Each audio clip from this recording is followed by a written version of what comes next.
great story you wrote on the Kerr Draymond Green relationship and how it was born. I'd love for you to give you the floor about the article that everybody should seek out on Bleacher Report right now on the moment when that relationship was forged by fire, in a way. Yeah, and thank you for the kind words on that, Rich. Yeah, so everybody knows about, everybody who's followed the NBA or followed sports remembers that infamous clash between Draymond Green and Steve Kerr at halftime of a game in Oklahoma in 2016. Where Lisa Salters of ESPN had overheard some screaming. She reports it immediately. Turns out it was Draymond Green screaming at Steve Kerr, who was screaming back. Green at one point looks as if he's going to go after Steve Kerr physically. And, this was certainly the low point of their relationship. And I think everything that spun forward from that, including a story by ESPN magazine 6 months later, was all indicating about or sort of suggesting, hey, look, they've got a Draymond Green problem. How are they going to solve this problem? Can they survive Draymond Green? Is he the guy who might break this dynasty up before it even gets going? And, this is all in the same season, of course, that he got suspended in the finals and they lose to Cleveland.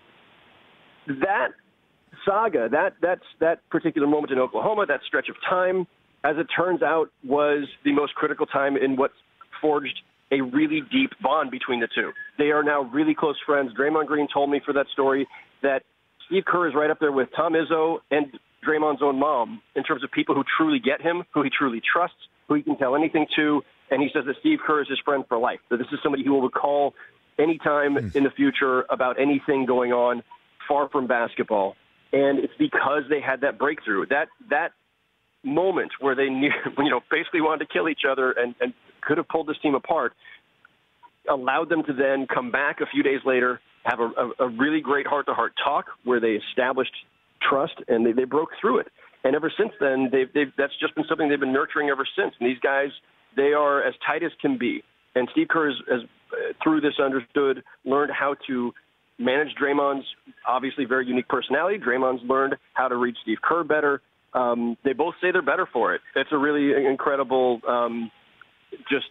evolution of these two men, and I was fascinated by it, and just privileged that they both were opening up about it. Yeah, and it was a great article, certainly in light of what happened in Game 1 of the series against the Rockets, the Western Conference Final, Howard, where it took all of 62 seconds for Draymond Green to elbow James Harden in the head. And I thought to myself, that's a flashback to a Game 4 of the finals, right, of that very year, where Draymond lost control of his leg into a place where King James and we all, as men in the world, feel it. That kind of diffused a situation where Kerr kind of brought over Draymond Green and just kind of had like a whisper conversation with him, and nothing came of it after that.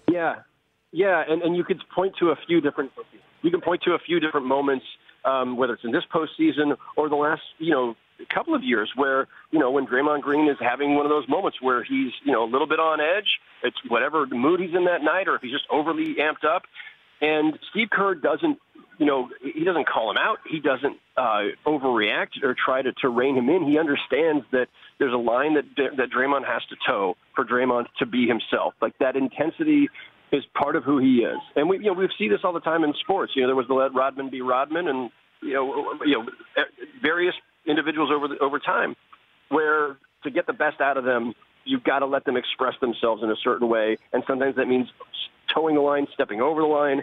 But the trust that is there now is that Steve Kerr knows that Draymond will rein himself in before things get to be damaging, before it sinks them.